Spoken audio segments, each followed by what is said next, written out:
Turn on.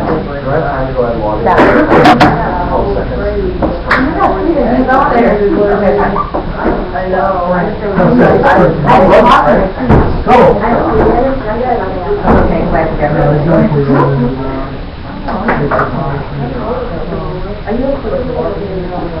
I'm like getting I was like,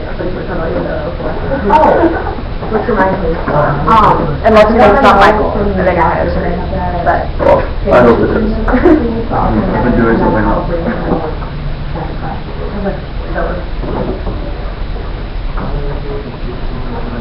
You want to close the door? Sorry. Oh, why didn't you slam it? Ran on my breath. Everybody ready?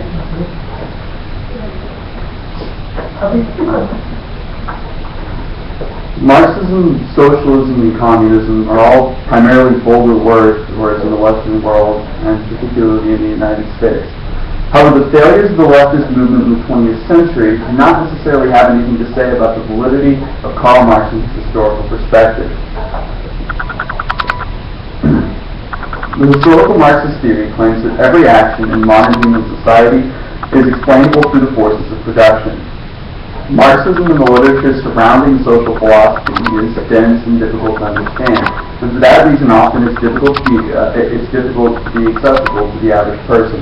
With diligence and research, it is possible for really anyone to grasp the principles of historical materialism and Marxism as well. And additionally, it's possible to understand the effect that it has on human society and what it can tell us about standards of history that currently exist in the world. Today, we'll examine the definition of Marxism and historical materialism in order to understand exactly what their value can be in society.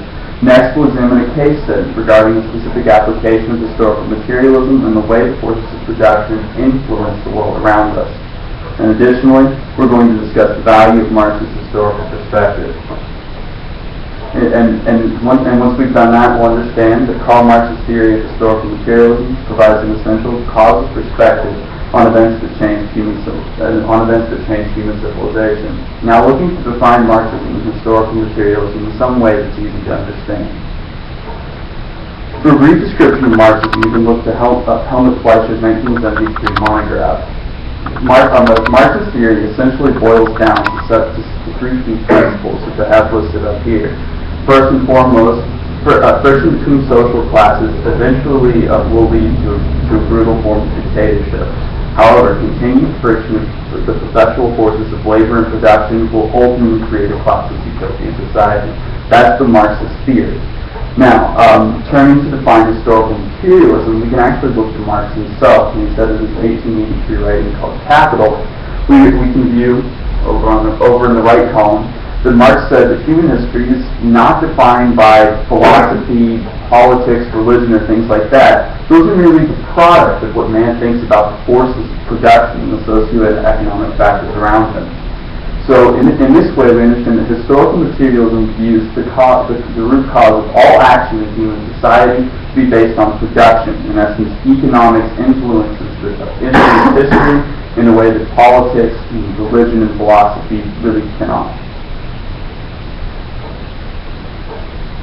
Now, looking at the specific value of this theory based on the definitions, we can look at Roland Stromberg's 1966 monograph when he outlines the specific ways that historical materialism can be valuable to people.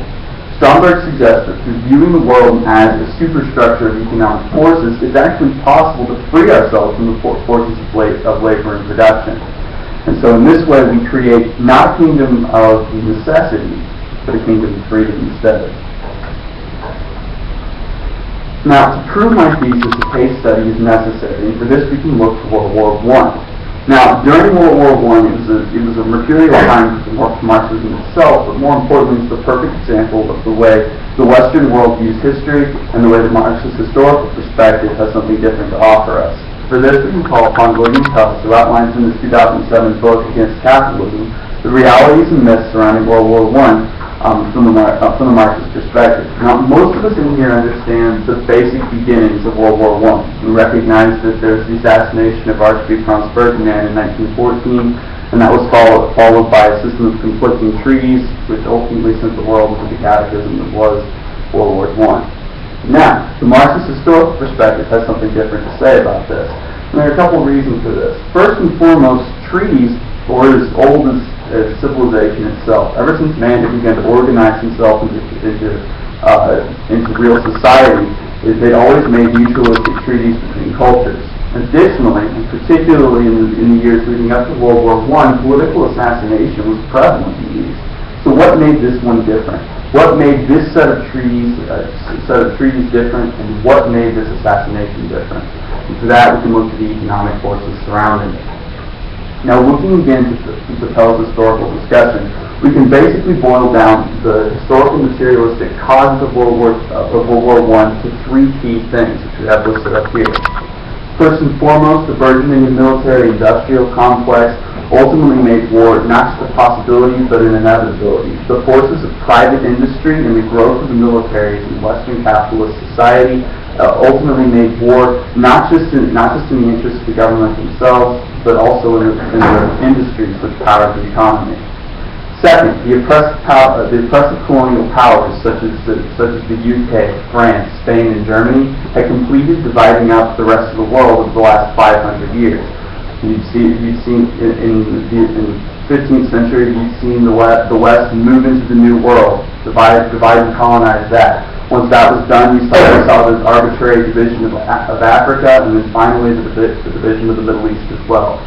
Once that was done, there was nowhere for the friction of economic forces to go. It was all trapped in Europe.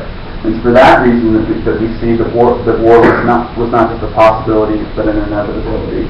And then finally, nationalism, which is diametrically opposed to all Marxist thought, was something that was particularly prevalent in the years leading up to World War I. This nationalism, this patriotic fervor, was what drove the enthusiasm towards World War I and ultimately pushed the continent over the edge and started the conflict. Ultimately, 20 million people would die, and that's to say nothing of casualties as well. But not only that, Karl Marx uses historical materialism in the early 1870s to predict the upcoming conflict. And in John Neustart's 1967 book on Marxist thoughts on cultural revolution, he describes Marx as using his theory of historical materialism once again in the 1870s to discuss exactly how this sort of conflict could take place. He described that Germany's foreign policy dealings with France would ultimately create a Russian alliance with France that could be detrimental to Germany, as it was during World War I. This is not to say that Marxist theories are without flaw, but they do offer us a fresh view on history. Returning to Stromberg's discussion of Marxist thought, we can see the issues with Marxist social theories.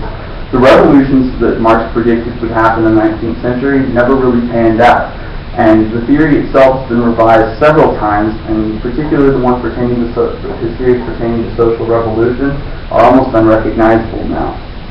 However, it's important to understand that this doesn't necessarily have a bearing on the validity of historical Marxism. Additionally, Marx's grasp on the history of human thought, his grasp on the history of philosophy, through Socrates and Plato, and on up through the more modern philosophers as well, Kant didn't really have a firm grasp on these issues. And additionally, his ability to manipulate prose into flowery language let him gloss over some of the issues with Marxism and historical materialism as well. However, the view is important.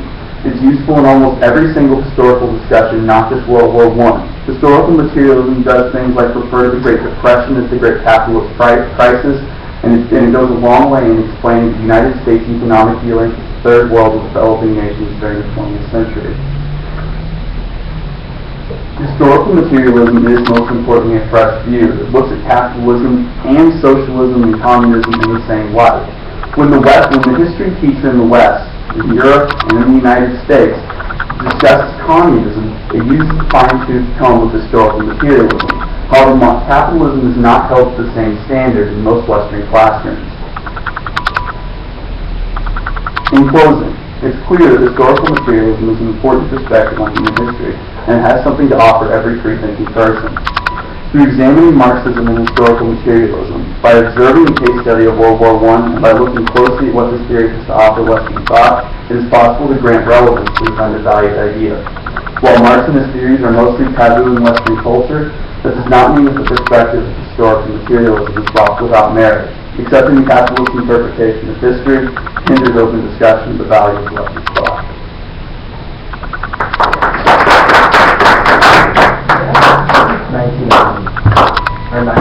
I was like,